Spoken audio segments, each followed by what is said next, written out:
que sí me genera más sombra ahí. Sí, después ya o con el brillo de ahí le puedes configurar. Ah, no, ahí está la luz. Entonces, no, sí está bien eso. ¿Estamos bien ahí? Sí, ahí estamos. Para yo... Esta es tu cámara. Ajá, ya. ¿Yo a ti o lo pongo acá? No, tú prefieres ve entrenando tus Ahí. dos lados visuales. Estés ahí. Entonces, izquierdo como sea. Déjame ver.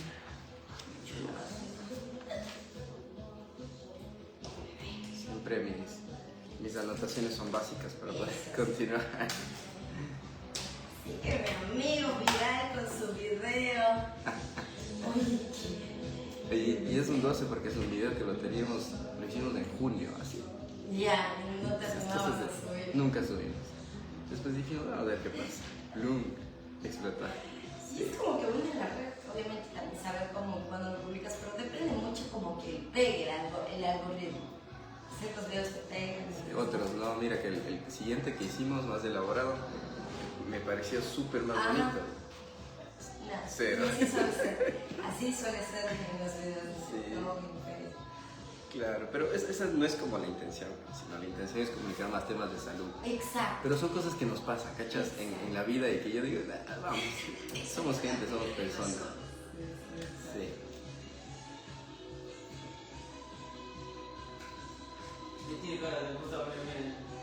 Saludos Alexis, muchas gracias por la conexión, el apoyo siempre. Estamos a unos minutos de empezar una entrevista aquí con Jessie en Radio Estelar. Vayan uniendo, ayúdenme a compartir. Mi hijo, ponerle Nos vemos una y a las 8 al tema de la minga, recuerde. Ya estamos comprometidos también y estamos organizados, así que ahí nos vemos de ver, Alexis y amigos. Me confirma si es que me estás escuchando, porque estoy lejos de la cámara, entiendo que está encendido el micrófono y que estamos bien.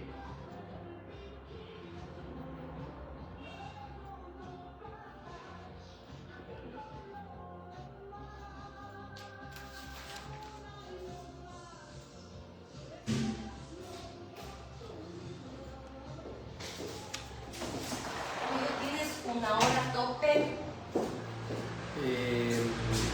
No, justo conversé con mi jefe y le dije que me demoraba un poquito. Ya, para así Sí, poder depende, variar, también poder nosotros interactuar con el público, porque cuando veo que está un poquito más apretado, ¿no? Claro, estoy. El tema va en torno a las negligencias. Ya. Netamente. Ajá. En el ámbito público o privado. O sea, Sí. porque no es de que solamente en el ámbito privado hemos tenido este problema. Pero el enfoque es más del tema salud, del profesional de salud, ¿no? Porque del derecho tengo preparado algunas cositas, pero... Poquísimo. Claro, sí, no soy jurista, entonces Sí, ahí sí. Pero bueno, podemos ir, algún jurista que se conecte, le podemos ir consultando y podemos ir interactuando también. ya. Justo el otro día se habló un poquito del tema, se expuso lo que había pasado y ahí nos mandaron todo un respaldo legal político que habla del tema de... Hay tipos de, o sea, desde la parte legal, de negligencia. Es lo que vamos a comentar. Sí, eso sí lo tengo más o menos ubicado, claro. Vamos a empezar definiendo una negligencia médica. Vale, no, ahorita no, porque vamos directamente con nuestro invitado.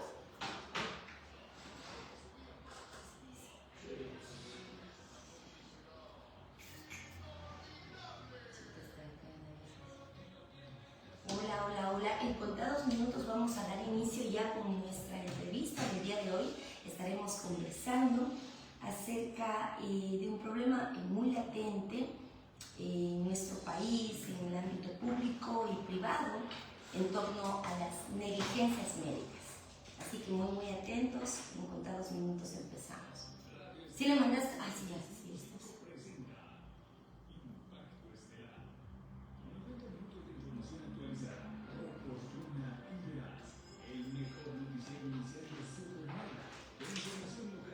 ¿Cómo define la negligencia? ¿Qué situaciones o procedimientos suelen presentar mayor riesgo de errores críticos? ¿Qué diferencia consideran esenciales entre un error humano y un error y un tema negligente? Cosas para evitar. Seguro, sí, sí. No, sí, yo tengo igual preparado algunas cosas, ¿no? Algunas causas estructurales también que son importantes. Hay que darle, ahí vamos con eso. Seguro.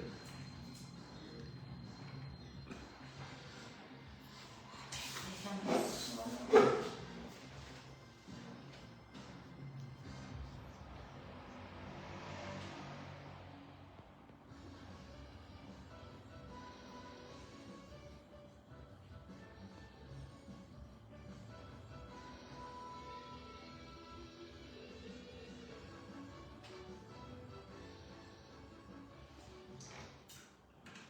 Hola, hola, hola.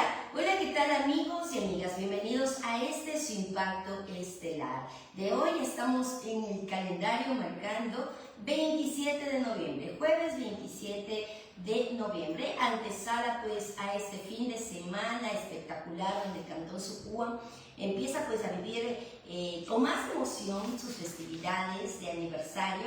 Recordemos que está pues el tema de la minga ciudadana, y por supuesto el tema del pregón, coronación de nuestra soberana y muchos eventos más. 7:34. Por aquí queremos nosotros aprovechar el momento para saludar a nuestros distinguidos amigos que reportan sintonía. El día de ayer, nos pidieron, y nosotros agradecemos a los moradores del barrio La Providencia, emitir no sé si es un descontento, un reclamo, y ojalá sea tomada de buena manera ese sentido, ese manifiesto ciudadano. Piden de favor, una vez más, porque no es la primera vez que lo hacen, la presencia policial constante en las noches. Piden patrullaje constante en las noches, especialmente en los lugares que están alrededor del espacio deportivo. Nos dicen, hay presencia de jóvenes que son menores de edad realizando actos ilícitos. Por favor, pedimos a quien corresponda actuar efectivamente. Tenemos la Junta Protectora de Derechos, entre otras instituciones que pueden acudir. Recordemos, hacen un llamado desde el barrio La Providencia para que puedan la Policía Nacional patrullar durante las noches, especialmente alrededor del espacio deportivo. Nos dicen, ya que hay presencia de menores de edad constantemente realizando actos ilícitos. Nosotros vamos por aquí a saludar también a nuestros amigos que van conectándose a través de la señal de la 106.5. El día de hoy estamos con un tema muy importante y yo quiero saludar nuevamente a mi invitado del día de hoy.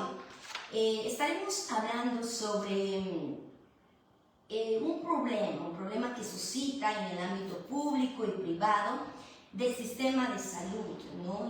Muchos casos lamentables de negligencia. Y yo ayer mencionaba precisamente uno de estos que se dio a través de guías, ¿no? Donde un paciente, en vez de recibir su tratamiento, su operación que derivaba de un problema gastrointestinal, pues terminó siendo intervenido por un problema de tórax. Es decir, se confundieron de pacientes. Situaciones lamentables, ¿no? Y aquí es importante ir también tomando en cuenta estos casos y no dejarlos nada más como que ya pasaron, hubo el escándalo en redes sociales y punto. Hay que, de alguna forma, la ciudadanía, los mismos profesionales de la salud que se han preocupado por diferentes casos, ya digo, en el ámbito público y privado, que están muy atentos, por supuesto, también se unen a este llamado de que no quede en nada, sino que se sienten también precedentes de estas situaciones. Para ello tenemos como invitado a un gran profesional del Cantón Sucúa. Él es médico, graduado de la Universidad de Cuenca, máster en gerencia de instituciones en salud. Además, se encuentra cursando un doctorado en salud colectiva, ambiente y sociedad. Él es epidemiólogo de campo, certificado también, tiene pues diferentes certificados a través de la Corte Binacional Perú-Ecuador, autor de múltiples artículos científicos y libros académicos a nivel nacional e internacional, ex docente de la Universidad de Cuenca de la Facultad de Medicina, ponente en varios eventos de salud pública a nivel nacional e internacional, profesor invitado en la maestría de epidemiología de la Universidad Andina Simón Bolívar, profesor invitado en la maestría de salud pública de la Universidad Cayetano Heredia, Perú. Bueno, y créanme, recién es de mi edad y un poquito menos, muy joven el profesional de nuestro cantón, y qué chévere realmente contar con este caminar profesional, como digo, gente de nuestro cantón. Muy buenos días, y con ustedes nuestro gran amigo, el doctor José Poz. Bienvenido. Buenos días, muchísimas gracias Jessica por la invitación a Radio Estelar, por podernos permitir compartir un momento. Muchas gracias por esta presentación, me parece un poco exagerada, pero te agradezco. Realmente para mí es un gusto poder estar aquí compartiendo contigo, con todas las personas que nos escuchan y que nos ven a través de los medios digitales. Esperamos poder solventar ciertas dudas, pero sobre todo poder acompañar en estos temas que son tan complicados pero tan importantes. Claro que sí, y yo ya al inicio hice un pequeño recorderis del último caso de negligencia médica, ¿no? Y que no se da solo en el ámbito público, también en el ámbito privado. Empecemos, mi querido José, doctor. José está bien. José, identificando qué es o qué significa, qué quiere decir el tema o el término negligencia médica en este caso. Bien, siempre es importante empezar por definir los temas de los cuales uno va a conversar, uno va a hablar. Ser negligente es hacer algo que está por fuera de la norma, por fuera del protocolo, por fuera de la guía. Todo lo que hagamos aparte de esto se configura como una negligencia. Vamos a hablar desde el punto de vista médico, no tengo los elementos legales como para poder ahondar en estos detalles, ya un jurista nos irá colaborando, pero sin embargo hay definiciones médicas que nosotros las manejamos dentro de muchos protocolos en el ámbito público, pero también en el ámbito privado, que es lo importante. Entonces tenemos que hacer una diferencia. Toda negligencia es aquella situación que incumple o que inobserva todo el tema de protocolos que existen. Pero para esto hay formas de incumplir. Por ejemplo, está la imprudencia, la omisión, la iatrogenia, que van a configurar una mala práctica o una mala praxis. Y son definiciones que tenemos que conocerlas porque entran dentro de diferentes situaciones. Todas ellas son juzgadas. Eso sí es algo que creo que es importante que conozcamos. Todas van a ser juzgadas bien por el Código Civil o bien por el Código Penal, que es otro tema que, como les decía, no vamos a mencionar. Entonces, una imprudencia, por ejemplo, es hacer algo que es exagerado, es algo arriesgado y que no tenemos el cuidado. Por ejemplo, yo voy a decir, y una de las situaciones súper importantes que a veces se dice en la calle, ¿cierto? Le salvó la vida el médico poniéndole un esfero en la garganta. El paciente estaba atragantado, que es lo que nos dicen, ¿cierto? Y le pusimos un esferito y le salvamos la vida. Eso es, por ejemplo, una configuración de imprudencia, porque se lo puede hacer, por supuesto, si tiene la experiencia, si es que lo ha hecho en otras ocasiones, pero no es indicado, no está protocolizado. Hay que hacer un procedimiento de traqueostomía con las medidas necesarias de limpieza para evitar que existan infecciones, etcétera, ¿no es cierto? Sin embargo, se ha hecho, ha pasado, ha tenido éxito, pero ¿cuál es el problema? Que el mayor porcentaje de las situaciones que no se muestran son las que no tienen éxito. Entonces ahí se configura un proceso de mala praxis. También tenemos el tema de la omisión. ¿Qué es la omisión? El no hacer algo que tengo que hacer. Eso es algo muy común que se ve, por ejemplo, cuando hacemos seguimientos o monitoreos de pacientes. Tengo que hacer los controles porque está protocolizado que los controles son cada 2 horas, cada 4 horas, cada 6 horas, etcétera, de acuerdo a cada una de las enfermedades, porque no en todas es lo mismo, ¿verdad? Yo entro o caigo en omisión cuando tenía que haber hecho ese control que pudo haber detectado un problema de salud, porque estamos hablando de pacientes hospitalizados, ¿no es cierto? Pacientes que están dentro de la clínica, que están dentro del hospital. Si es que yo no cumplo este protocolo de las horas de las que tengo que cumplir, estoy cayendo en una omisión. Y por último está la iatrogenia. La iatrogenia es un daño que es inevitable. ¿Cuál es uno de los mejores ejemplos de estos? Uno va a una cirugía, por ejemplo. Una cirugía está diagnosticado, tienen que operarte, hay que sacarte la vesícula. El cirujano hace todo su procedimiento, el procedimiento termina bien. Después de un año empiezo a tener problemas generalmente estomacales. ¿Qué pasó? Se presentaron adherencias. Las adherencias son membranas que están a nivel abdominal, ¿no es cierto? Que cuando tú ingresaste, hiciste un acto quirúrgico, estas se llegan a crear, se empiezan a fibrosar. Esas adherencias se configuran dentro de una iatrogenia, porque es algo que no puedes evitar. Pero ¿cuál era el mal mayor? ¿Qué era lo necesario?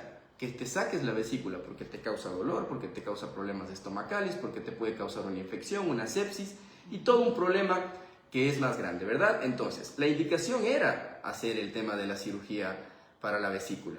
Pero la iatrogenia, que es algo que no puedes evitar, pero que se va a producir, que es inherente a esa situación, es las adherencias. Alguien nos va a decir por ahí, bueno, a mí me han operado 10 veces y no he tenido adherencias, por supuesto. Porque en medicina no es como en arquitectura. Algún arquitecto nos decía, las matemáticas son exactas, la medicina no.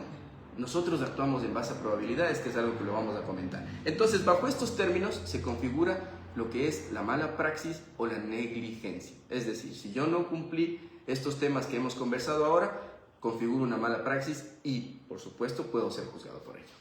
Y hemos visto, y tomando solamente el caso reciente, ¿no? En donde un paciente entra, o dos pacientes en este caso, porque hubo la confusión, operan al paciente a quien deberían tratar por un tema gastrointestinal, por un tema torácico. Hubo la confusión, es decir, del paciente, tal vez procedimientos y más, y ante esto, ¿qué situaciones o procedimientos suelen presentar mayor riesgo de errores críticos?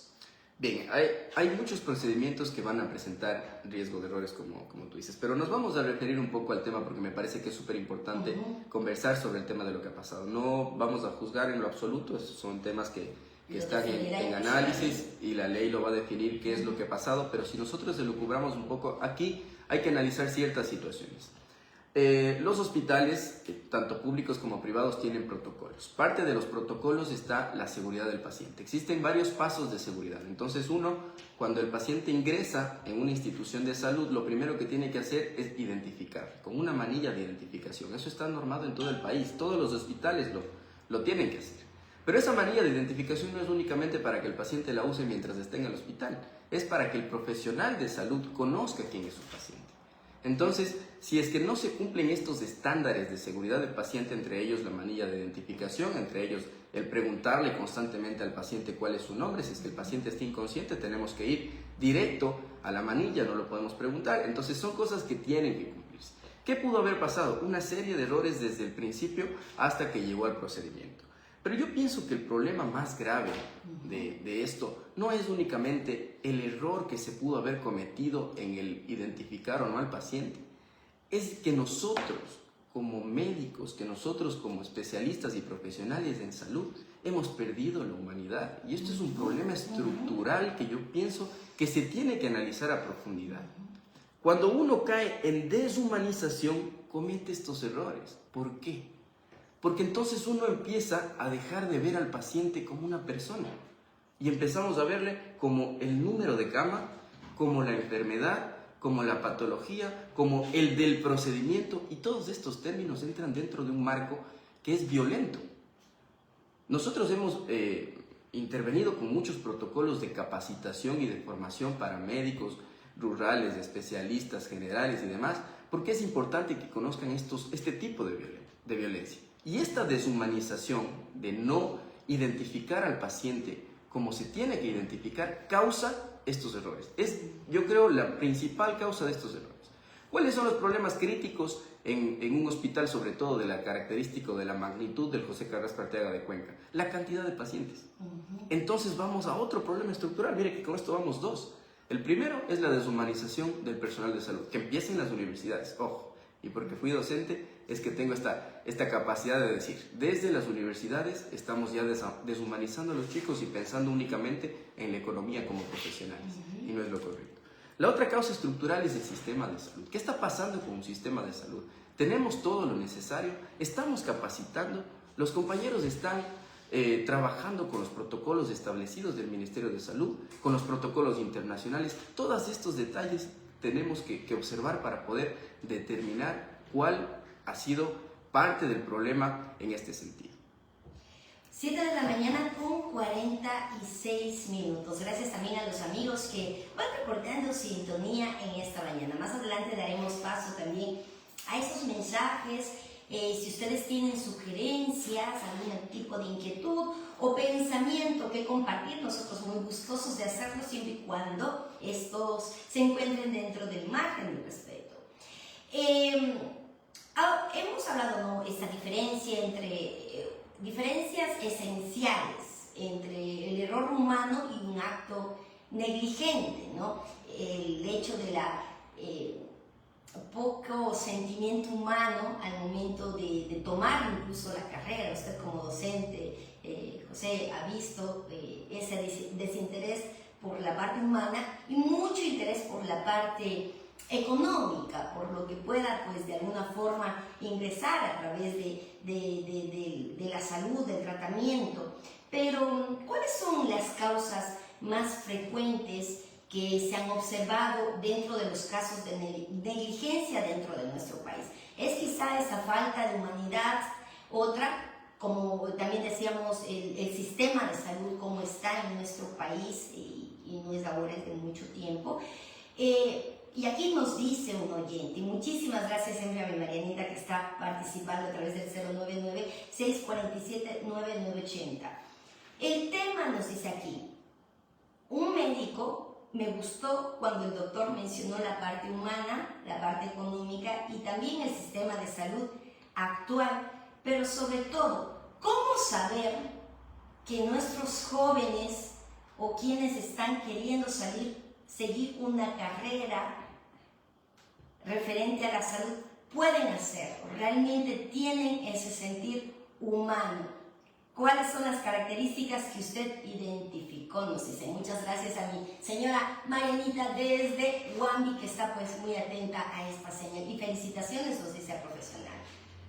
Bien, muchas gracias. Realmente es muy bonito conversar en este sentido porque la parte humana creo que es algo que no se tiene que perder. Cuando uno avanza en los años de la carrera de medicina se da cuenta que la medicina no es tan humana, que más humano es hacer salud.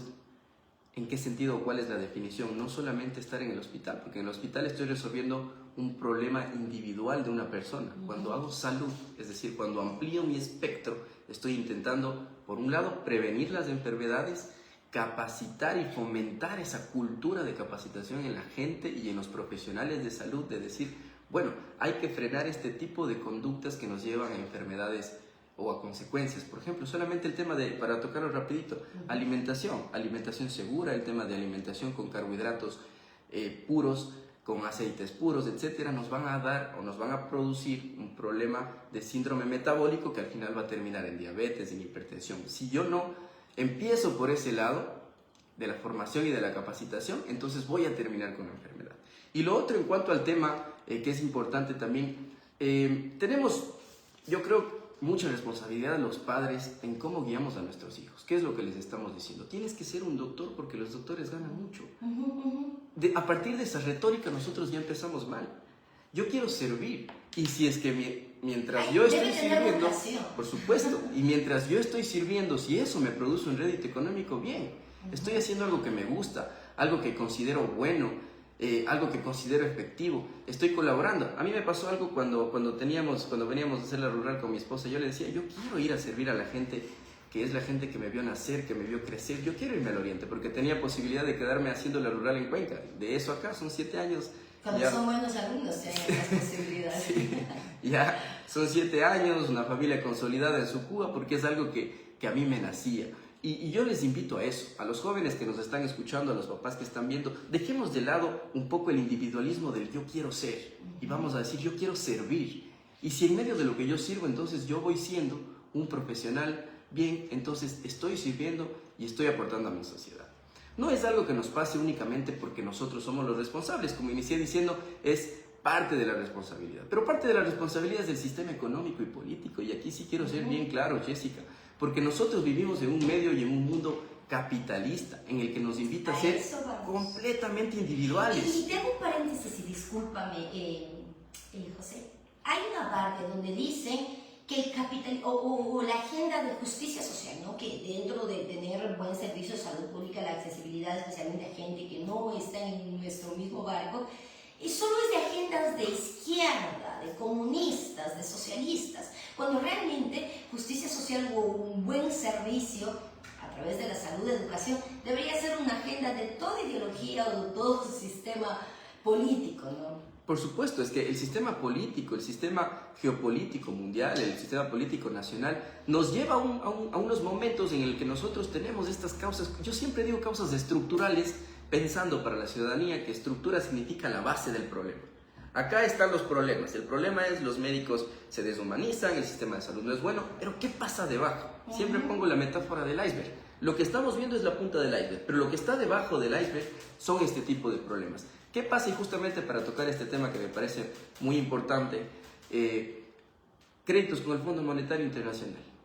Nos exigen ciertos temas que tengan que ser recortados. ¿Cuáles son esos temas? Recortes de presupuestos en salud, recortes de presupuestos en educación, y ahí está la causa estructural de que cuando uno llega a la universidad, tengo profesores ganando $400 que tienen que rebuscársela en otros trabajos porque $400 no está bien para un profesor universitario, pues. Entonces, este profesor universitario, ¿con qué ganas va a hacer su trabajo? ¿Con qué ganas le va a decir al chico, bueno, tenemos que estudiar, tenemos que mejorar, tenemos que trabajar con pacientes? Va a dar su clase y se retira. Y es algo que lo he experimentado y lo he vivido porque he estado de cerca en ese tema. Si no corregimos esas causas estructurales, uno, la educación que le estamos dando nosotros, o la orientación más que la educación que le damos nosotros como padres de familia a nuestros hijos. Dos, el sistema que nos empuja a ser individuales y a decir, bueno, todo el tema del emprendimiento está perfecto, yo también soy emprendedor, pero el emprendimiento definitivamente tiene que ser colectivo, porque si el emprendimiento es individual, entonces yo digo, yo sobresalgo pisando al resto, y ahí es cuando pierdo completamente todo el tema humano y todo el tema del sentido profesional, que es para lo que me formé. Y aquí hablo de todas las profesiones, la profesión, el abogado, el agrónomo, ¿no es cierto? El ingeniero forestal, que no sé si vieron la noticia, pero Borona Santiago es una de las provincias que tiene mayor deforestación. Entonces, son temas que determinan la salud y el comportamiento de la gente, ¿no? Entonces, si vamos a discutir estos temas con nuestros chicos, con nuestros jóvenes, les vamos a explicar que no todo es culpa de nosotros, que también es culpa del sistema y que lastimosamente, como tú decías, no es una agenda de izquierda, no es que un sistema, que queremos cambiar un sistema, solamente es necesario alzar nuestra voz y decir, bueno, estas son las cosas que están mal, vamos a proponer qué es lo que podemos cambiar. Ahora, dentro, precisamente por el tema del sistema, ¿qué brechas de formación profesional cree que contribuyen más a la aparición de estos errores médicos? No todos quizá tienen el acceso a una especialización o ir más allá en el tema quizá de la universidad, seguirse formando. No sé si el tema incluso de territorio, hablábamos del tema quizá desabastecimiento, el tema estructural de los hospitales, pero ¿qué brechas de formación profesional podrían contribuir más a la aparición de estos errores médicos? Bien, ahí yo creo que hay que tocar dos temas que son fundamentales. El primero, que es la autoformación, y el segundo, que es la formación formal. ¿A qué voy? Nosotros siempre conversamos con nuestros médicos mayores. Yo tengo la ventaja de tener un papá médico que me guió por este camino de la salud pública, en realidad. Claro, y la retórica siempre con ellos, ¿cuál era? O la retórica de la población. Y ustedes me van a dar la razón, quienes me están escuchando ahora. El médico está estudiando todo el tiempo. El médico siempre estudia. El médico se está formando. ¿Qué nos decía? Yo cuando empecé mi carrera, por allá por el 2009, 2010, me decían, es que el médico tiene que estudiar toda la vida. Mis médicos actuales, nuestros médicos actuales, ya no estudian como antes. Vayan a ver ustedes cuánto médico general hace procedimientos complejos que tienen pasado los 50, 60 años. Tienen ese conocimiento. Antes, ¿qué pasaba? Daban anestesia a los mismos médicos generales, operaban los mismos médicos generales. Esa autoformación, claro que hay normas y leyes que ya no permiten, y eso está perfecto, y no nos vamos a ir en contra del protocolo y la norma, que es lo que estábamos hablando. Pero a lo que voy yo es que se esforzaban por autoformarse. Si un tema no conocían, el médico llegaba a ser un filántropo, desde el punto de vista de voy a prepararme, voy a mejorar para poder dar esa atención, ese servicio y para yo como persona ser una persona capacitada para darte una recomendación, ¿no? Actualmente ya no pasa eso. Miren, yo he visto con mucha tristeza cómo los médicos actualmente estudian de diapositivas, los estudiantes de medicina me refiero, ya no estudian de un libro.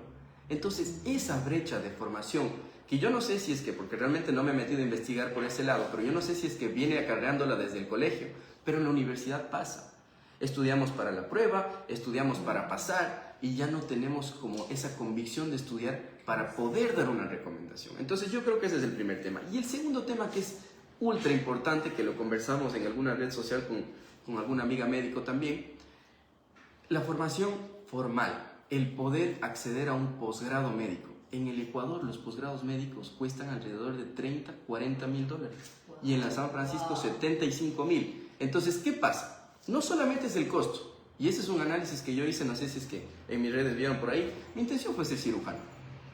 Pagar 40 mil dólares, y mi decisión con mi esposa fue no lo vamos a hacer. Pagar 40 mil dólares y dejar de trabajar durante 4 años, irse de la ciudad que me vio crecer y en la que me estoy desarrollando como profesional durante 4 años, es una medición que, claro, es una medición que uno como profesional de la salud, uno como padre de familia, tiene que tomar. Y esa decisión yo tomé, dije, bueno, voy a continuar con mi familia y me voy a ir por el lado de la salud pública. Es decir, claro, no se vio afectado este tema porque yo ya no hago medicina hospitalaria, hago medicina, salud pública, digamos, yo hago otro tipo de análisis, investigación, docencia, etcétera, ¿no es cierto? Pero no es el caso de todos mis compañeros.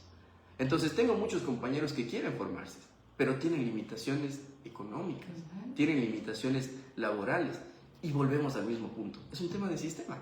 ¿Qué pasaba con la Universidad Estatal? Que es la crítica que yo siempre hago. Universidad Estatal de Cuenca, que es la que tengo más cerca. Los posgrados eran gratuitos, te pagaban, es decir, tú cumples un trabajo dentro de los hospitales, por lo tanto, tienes el derecho a un pago, a formarte y a recibir un pago. En este momento la universidad pública cuesta lo mismo que la privada. ¿Dónde está el sentido de la universidad pública? Claro, la Constitución, ¿qué dice? Porque de ahí se gana. La Constitución dice educación gratuita hasta el 3er nivel. El 4 ya no. Pero entonces, ¿dónde está la gestión? Y aprovechando ahorita que tenemos un rector encargado que es de Sucúa, le invito a conversar estos temas, ¿no es cierto? Porque la universidad tiene que ser gratuita. Los posgrados, para eso está la universidad pública, para que los que no podemos por un tema económico podamos acceder y formarnos. Entonces, en ese sentido, claro, no el 100% se van a formar de especialistas, porque un hospital no puede tener 100% de especialistas. Tienen que haber médicos generales, que son médicos residentes o asistenciales, que se llaman, ¿cierto? Pero esos asistenciales van al punto número 1, autoformación. Y los médicos especialistas al punto número 2, acceso a una educación para poder especializarse. Temas muy interesantes realmente, muchísimas gracias por compartir ese pensamiento, ese análisis que viene pues a través de todo un caminar, la experiencia acerca también en territorio. Nos vamos nosotros a una pequeñísima, breve pausa cumpliendo con nuestros auspiciantes. Adelante mi querido Che. ¿Cómo estamos con ahora? Ya estamos bien. Es súper amigo. Gracias.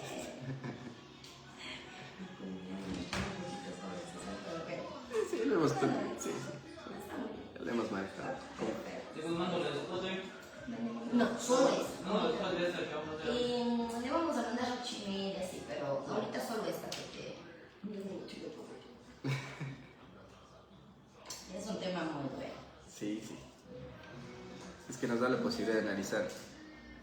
Ahorita, por ejemplo, vamos a hablar del tema muy local, provincial, en el sentido cual. El tema ancestral, el tema de la medicina, su cultura, ¿no? De cómo ir enlazando con lo occidental.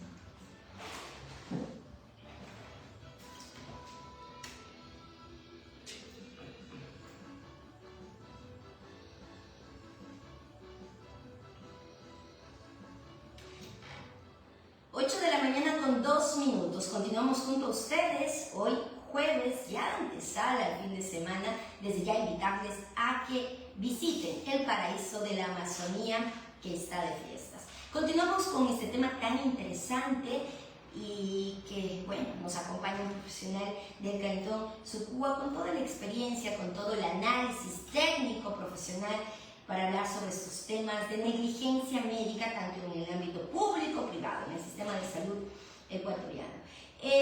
Vamos quizá centrándonos en nuestra realidad provincial, en donde sin duda alguna nuestra provincia es rica en cultura, en tradición, y vivimos constantemente este avance social, político, muchas de las veces olvidándonos también de toda esa diversidad cultural que existe. Nuestra nacionalidad shuar, que a su vez tiene sus propios procedimientos medicinales, culturales, ancestrales, que es a veces complicado, ¿no? De que un médico, que obviamente formado en el tema científico, técnico, ¿cómo llegar a que puedan de alguna forma consolidar todos esos conocimientos y trabajar por el bienestar de nuestras comunidades? Porque hablábamos de esta parte muy humana, de la empatía, que muchas de las veces no quiere o no se acercan al territorio, donde realmente viven una realidad bastante lamentable en el acceso a la salud. Bien, a ver, este es un tema que me encanta y me fascina. Realmente es algo que nos podríamos quedar una semana conversando, y aquí aprovecho para hacer mi cuña personal. Estoy desarrollando una tesis doctoral en el mundo shuar, en todo el tema se llama la determinación social de la salud del pueblo shuar, es decir, cuáles fueron las situaciones estructurales que llevaron a las enfermedades que se configuraron anteriormente y actualmente. Y la segunda parte de la tesis es la propuesta de un modelo de salud intercultural para poderlo replicar inicialmente en el territorio de Logroño y posteriormente, si es que se puede, en la provincia de Morona, Santiago. Entonces, en ese sentido, tenemos varios elementos que me parece que son importantes. Y lo otro es que fui profesor de medicina alternativa en la Universidad de Cuenca. Entonces, todo lo que es medicina andino-amazónica es algo que lo hemos revisado y que me parece... Andino-amazónica es la definición. Andino-amazónica sí, porque claro, tenemos medicina, porque es distinta, ¿no? Es distinta. Tenemos la medicina andina, que tiene ciertas prácticas, y la medicina amazónica, que tiene algunas otras prácticas. Y aquí sí vamos a poder entrar en ciertos detalles que se nos van a complicar un poco, y es sobre el tema de la tergiversación cultural. Eso es algo que hay que tocarlo con mucho cuidado, porque, por ejemplo, existen ciertos procedimientos que se hacen en la sierra y que se lo aplican acá en nuestras culturas, cuando la recuperación cultural debería ser desde el sentido de recuperar lo que hacía, por ejemplo, nuestro pueblo, nuestra nacionalidad shuar. Las prácticas, el paso del huevo, por ejemplo, no es tradicional del Oriente, no es tradicional de la Amazonía, es andino, ¿no es cierto? Y lo hemos tomado. No está mal, o sea, para nada está mal, y con esto no quiero decir que es algo que no se tenga que hacer, pero lo que digo es que nosotros como amazónicos debemos procurar primero recuperar nuestras prácticas ancestrales de nuestra nacionalidad shuar, y después, pues, ahí sí ya ir trabajando en temas que son del Ecuador al final, porque no nos vamos a excluir ni nada por el estilo. Pero en este sentido yo pienso que es importante conversar que hay muchas prácticas. Yo les decía en alguna capacitación, les decía a los médicos, ¿ustedes cómo tratan el ticketing?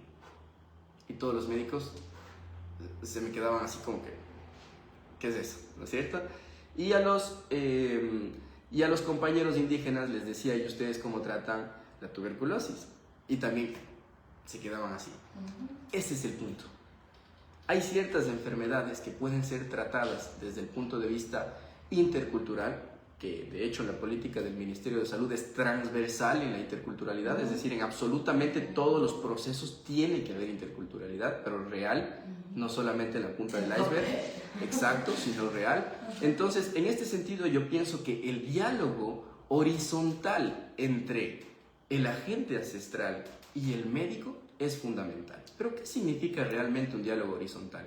Que los dos se sienten y digan, y me refiero no solo como individuos, sino como grupos y colectivos, y digan, bueno, estas son las actividades que nosotros realizamos. Para nosotros esto tiene sentido, porque nosotros desmerecemos diciendo que somos científicos, pero toda nuestra ciencia sale de las plantas. Todos los medicamentos salen de compuestos de las plantas. Creo que por ahí 1 o 2 vacunas son creadas en laboratorio, el resto todo sale de de la biodiversidad que tenemos, absolutamente todo, ¿no es cierto? Entonces, ese conocimiento, primero, tenemos que conocerlo como médicos. Después, no es necesario que yo, médico, esté de acuerdo con un procedimiento ancestral. No es necesario que yo diga, bueno, funciona. Lo que sí es necesario es que yo respete ese procedimiento. Entonces, cuando existe ese respeto de parte del profesional de salud, entonces vamos a entender que esto es un proceso de articulación. A mí me gusta mucho el caso chileno. El caso chileno, ellos tienen los famosos machi. ¿El machi qué es? Es un agente ancestral que sabe de medicina. Hay muchos machi que son médicos, es decir, que estudiaron científicamente medicina, pero que también hicieron todo su proceso de formación de medicina ancestral. Y ellos son una especie de triaje, es decir, el paciente viene donde el machi y le dice, bien, usted, su enfermedad es científica, su cura es científica, va donde el médico. Usted, su enfermedad es ancestral, su enfermedad es, ¿no es cierto? Ya depende de cada uno de sus criterios, ¿no es cierto? Y su resolución tiene que ir por la vía alternativa, por lo tanto, nos vamos por este lado. Entonces, esa confusión en el Ecuador, lastimosamente, todavía no podemos hacer, porque el médico es el endiosado. Es decir, el médico es el que todo lo sabe. Primero el médico y después Dios, por favor. Eso es un concepto completamente equivocado, errado. Mientras no nos bajemos de ese sentimiento del yo-yo, del yo soy, entonces nunca vamos a poder aceptar una situación de esas. Sin embargo, hay acuerdos ministeriales que ya nos permiten, o que mejor dicho, nos obligan a dar esa apertura al tema indígena tradicional, ¿no es cierto? Es el acuerdo ministerial 082. Ese acuerdo nos dice que tenemos que vincularnos con las comunidades y con su resolución de los problemas. Porque muchas veces pasan por esa resolución y la enfermedad pasa, porque existe. Porque uno solamente cuando vive en la Amazonía se da cuenta que esos problemas se resuelven, ¿no? Ahora, que si yo tengo un problema como tuberculosis, que es un problema de salud pública, y tengo que dar un tratamiento que se demora 6 a 9 meses, pues por supuesto, no le voy a decir no lo hagas, le voy a decir hazlo, pero te acompaño yo también con mi medicación, ¿no es cierto? Eso es algo súper importante, el poder convivir. Otra vez volvemos al mismo punto. El capitalismo nos divide, nos individualiza y nos secciona. Entonces vamos nuevamente a vivir como comunidad, ¿no? Y no significa no tener negocios, no significa vamos a vivir desde el punto de vista social, cultural, en salud como comunidad, ¿no? Y estoy muy de acuerdo, tengo un emprendimiento y hasta los precios voy fijando, pensando en el contexto, muy de acuerdo en aquello. No podemos avanzar o hablar de progreso si estamos dejando de lado a personas que realmente no tienen esas mismas oportunidades. 8 de la mañana con 10 minutos, por aquí vemos conectado, muchas gracias también en la red del TikTok, a un gran médico, lo admiro mucho al doctor Amador, amigo tuyo también, muy empático también al momento de poder brindar su servicio a los pacientes. Ahora, José Andrés, ¿qué es lo que podríamos recomendar? Bueno, aquí vemos realmente que quienes hacen la rural, como castigo les envían al oriente o a la Amazonía o a los territorios nuestros fronterizos. Es decir, si es que de alguna forma no tienes, vas entre creo que calificas a los territorios a donde tú puedes ir y según eso creo un sorteo y más, ¿no? Pero algunos lo chequean o lo miran como un tema de castigo el venir a hacer su rural aquí en nuestra provincia, porque realmente tienen una idea muy diferente, o quienes vienen con todo el entusiasmo piensan que vienen al paraíso, pero la realidad es dura, y llegar a empatizar con nuestra gente que habla quizá diferente, vive diferente, es complicado, de la ciudad al campo, hablando de los médicos rurales o quienes están en ese paso a ser médicos. Bien, yo ahí también voy a tocar dos temas que son súper importantes. El primero, y que lo hemos conversado bastante, es el tema de la formación. El tema de la formación en el sentido de que cuando vienen a hacer la rural no tienen un curso de formación específico hacia el lugar que van. Y no nos pasa solo aquí, pasa en la costa, pasa en la sierra, pasa en muchos lugares. Y no depende, ahí sí, no depende del Ministerio de Salud Pública, depende de las universidades. Y les comento, mi padre tiene una propuesta de un curso para médicos graduados, egresados, es decir, la Universidad Católica de Cuenca, muy probablemente en los próximos meses o años ya empiece un curso sobre todo en medicina amazónica, ¿no es cierto? Es decir, qué conocer, qué tengo que saber yo antes de venir para no venir en blanco, porque eso es una de las cosas que nos pasa a todos. Y mira, a pesar de que yo fui amazónico y todo, hay muchas cosas que cuando yo vienes como cuadrado de la universidad. Sales y dices, no, tienes que tratar. Vamos a tratar la parasitosis cada tanto tiempo, parasitosis. Pero nunca vi el problema del agua. A eso la realidad que vive cada pueblo. Exacto. Entonces, no, yo como médico rural no me esforcé por resolver un tema que era importante, porque no tenía conocimiento, porque no tienes esa capacidad de comprender a dónde vas. Entonces, uno es el tema de la formación, y lo otro, por Dios, de ahí sí, es un tema muy personal. Es un tema de vamos a volvernos a enamorar de la medicina. Vamos a pensar nuevamente por qué estudié medicina. ¿Qué es lo que me llevó? La gente me cree. Yo soy convincente cuando hablo, y no me refiero a mí como persona, sino a mí como médico. El médico tiene esa autoridad de recomendar y que el paciente diga, bueno, doctor, sí es cierto. Entonces vamos nuevamente, y aunque suene un poco cursi, vamos a enamorarnos de la medicina otra vez. Ese es un tema personal. Mientras los chicos que están en la universidad no piensen en que están tratando con personas, volvemos al tema de la humanidad, no vuelvan a ser humanos para ser después profesionales, entonces esto no va a poder cambiar. Dos cosas, ¿no es cierto? Como para resumir. El tema de la formación, que es importante, eso depende mucho de los formadores. Y el tema personal, de poder saber que nosotros tratamos con personas, que no son números. Nos indican en la universidad, nos dicen, tantos casos, tantas muertes. Por Dios, una muerte, que es un porcentaje bajísimo en alguna enfermedad, es un papá, es una mamá, es un hijo. Ahí tenemos que pensar. Ahí es donde nosotros vamos a cambiar sustancialmente las cosas. 8 de la mañana con 14 minutos. Nos vamos a nuestra siguiente pausa comercial y retornamos de manera inmediata. El micrófono. El mío, Todos mis controles que son de la cuchara. Muy bien. Estoy así porque no sé qué es María, pero se pone el ejercicio. Ya le voy a preguntar a la Carmen qué me ha dejado hacer. Ahorita ya entramos en el último bloque. Ahí, ahora sí que va. Mi jefa, si me está viendo, ya llego.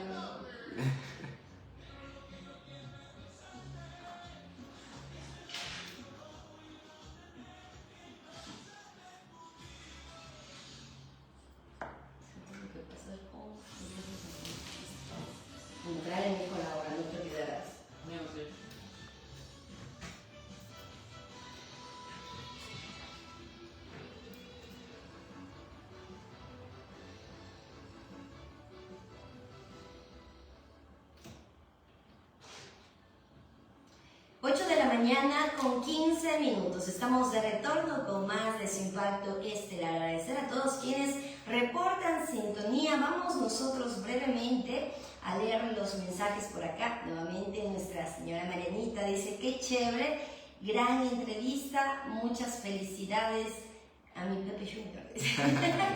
Muchas gracias por ese reporte. Y por aquí vamos a leer los mensajes. Carlitos Atienza, nuestro gran colega de la comunicación, saludos mi querido Carlitos, saludos cordiales. También saludos para Darwin Quispe, saludos cordiales Jessy, mi alumno nuevo creador digital, el nicho de salud. Karina Álvarez, al concejal, saludos Don, excelente información. Saludos también a un gran arquitecto del cantón, José Luis Astudillo, saludos amigo, éxitos. Carlos Reyes nos dice, a mi criterio, hay una diferencia entre la oferta y la demanda en el sector salud, tanto en número como en la formación de los profesionales. ¿Qué criterio tiene al respecto? Hay sobreoferta de profesionales y de ahí el desempleo. El mismo caballero nos dice, otro punto que coincidimos es la escasa investigación que existe de la realidad amazónica, no solo en la medicina ancestral, sino también de la medicina occidental. Debemos investigar y publicar más, nos dicen por aquí nuestros oyentes. El WhatsApp también activo. Saludos cordiales al doctor, muy buena persona, adelante. algo que contestar a los mensajes. Bien, sí, muchísimas gracias por ese apoyo. Para nosotros es fundamental que ustedes estén interactuando, conversando, porque definitivamente eso nos dice que estamos haciendo las cosas bien, y por eso y por ustedes vamos a seguir adelante y en lo posible tratar de mejorar todo nuestro tema de salud, que lo estamos construyendo justamente por una sociedad más justa y con una mejor salud, ¿no? Respecto al tema del doctor Carlos, que me parece muy importante, un saludo, doctor. Sí, hay demasiada oferta para médicos y eso evidentemente es un problema. Las universidades en Cuenca, tenemos 3 universidades de formación: la Universidad de Cuenca, la Universidad de la SUAY y la Universidad Católica. Gradúan médicos todos los años. Estamos hablando de más de 300 médicos. Y actualmente, ojo, tenemos más de 300 médicos en el Austro, en nuestra zona, todos los años. Adiciónele la Universidad Politécnica Salesiana, que tiene ya medicina en Cuenca. 4 facultades de medicina en Cuenca, una en Machala, ¿no? Entonces, claro, tenemos mucho médico formado y eso se vuelve un problema desde el punto de vista de la falta de trabajo, porque todos los médicos no van a poder acceder a trabajos. No hay, después de la ley del COVID, muchos médicos entraron en los hospitales y tienen ya su nombramiento definitivo, y lo que les permite hacer una carrera ahí. Y con la ley de carrera sanitaria que se viene, probablemente se mantengan dentro de los hospitales, ¿no es cierto? Entonces no van a haber plazas. Eso es un problema como para los profesionales, pero evidentemente cuando tú acaparas demasiado, entonces tampoco puedes dar excelencia. Excelencia en formación. Exacto.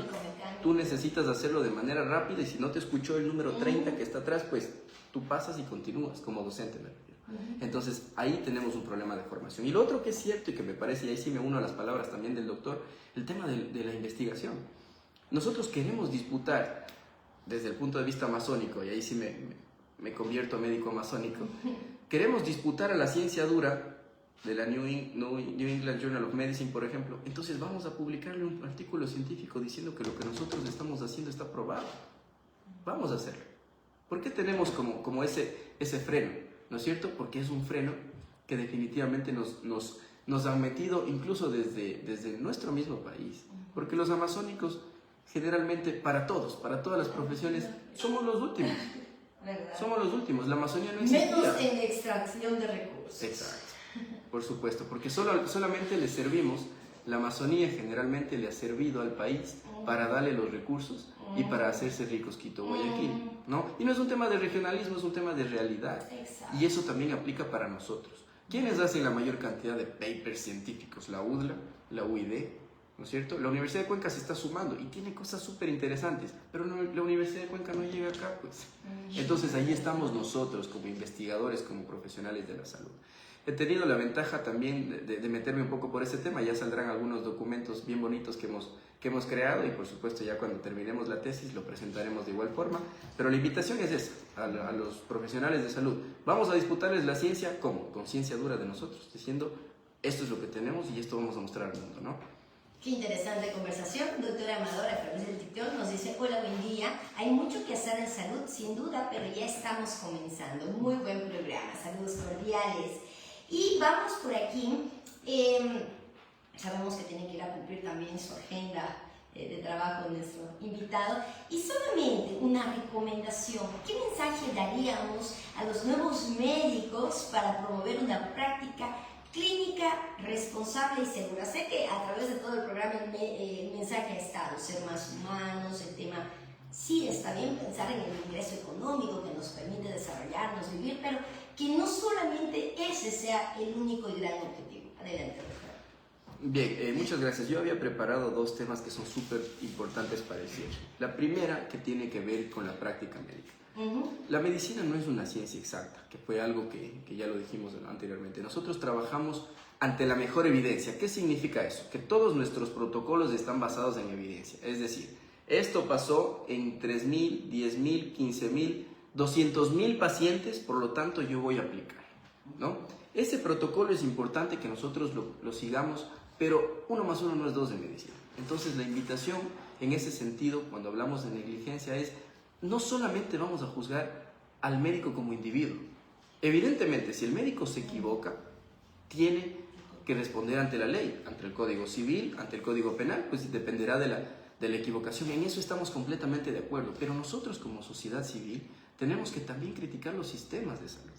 El momento que nosotros decimos, el sistema de salud hace que un médico trabaje tantas horas, yo no sé si ustedes sepan, pero la mayor parte de médicos, todos trabajamos 160 horas en la parte administrativa de salud pública. Los médicos que hacen hospital trabajan 180 y hasta más de 200 horas. Y los médicos que están estudiando una especialidad trabajan más de 210 y 220 horas. Por Dios, eso es inhumano para la formación y eso aumenta muchísimo el riesgo de errores.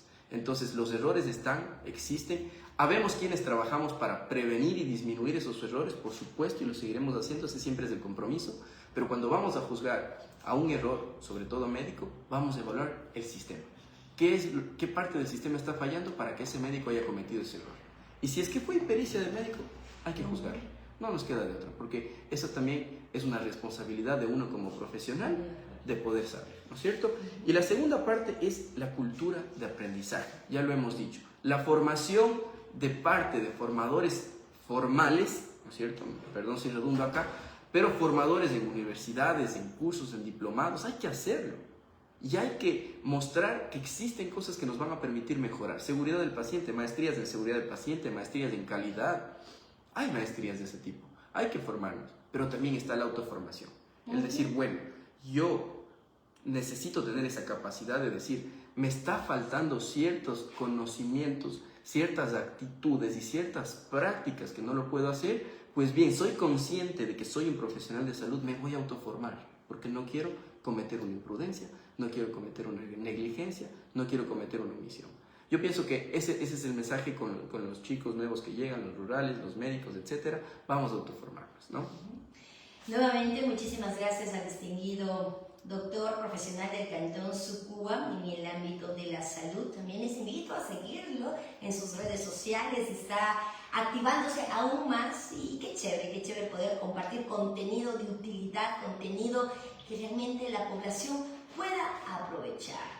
8:24. Nuevamente agradecer la presencia del doctor José Andrés Pozo aquí en esta mañana, tocando un tema, y bueno, variados, pero el principal era el tema de la negligencia, el llamado a esos nuevos profesionales y a quienes están estudiando especialmente el tema de salud, que hay que ser muy humanos, hay que ser o seguir dicha carrera si es que hay esa convicción de servicio y empatía. 8:25, muchísimas gracias, que no sea pues la última vez, encontraremos temas como estos súper interesantes y no para el medio de comunicación, sino para la colectividad. Por aquí nos vamos, no sin antes saludar, María Belén Pozo, añazo excelente, Luz Hermelinda Chicay, desde la distancia Estados Unidos, un cordial y afectuoso saludo al doctor José Pozo, excelente profesional y ser humano.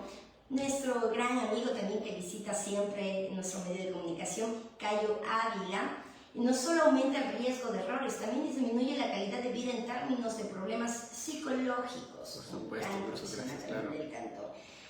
Muchas gracias, distinguido doctor José Andrés Pozo, que le vaya muy bien en este día y pues en la despedida a su público que le está mirando. No, muchísimas gracias a ustedes por la invitación. Es para mí muy grato poder compartir estos temas de la poquísima experiencia que tenemos. Más bien, el sentido nuestro siempre es la autoformación. Estamos preparándonos para poder servir mejor desde el punto de vista de la salud pública. Si bien no damos atención médica directa, pero lo que intentamos trabajar es un poco en la investigación en salud y en saber qué políticas públicas pueden colaborar a la Amazonía, a la ciudad, a la provincia y, como dije en algún momento y en alguna red, ¿por qué no al país? Ojalá que en algún momento, y estos espacios nos sirven para eso, justamente para crecer y para poder colaborar con estos temas que es importante. Muchas gracias por acompañarnos, por estar pendientes, porque eso nos ayuda muchísimo. Y por aquí un tema que desde ya lanzamos la pelotita es el tipo de agua que estamos consumiendo, especialmente en nuestra provincia, y es tan segura como en el ayer, ¿no? Todo eso estaremos nosotros proponiendo, estos temas muy interesantes a nuestro distinguido invitado. Nos vamos a una pausa comercial y retornamos con el último bloque de información. No se vayan.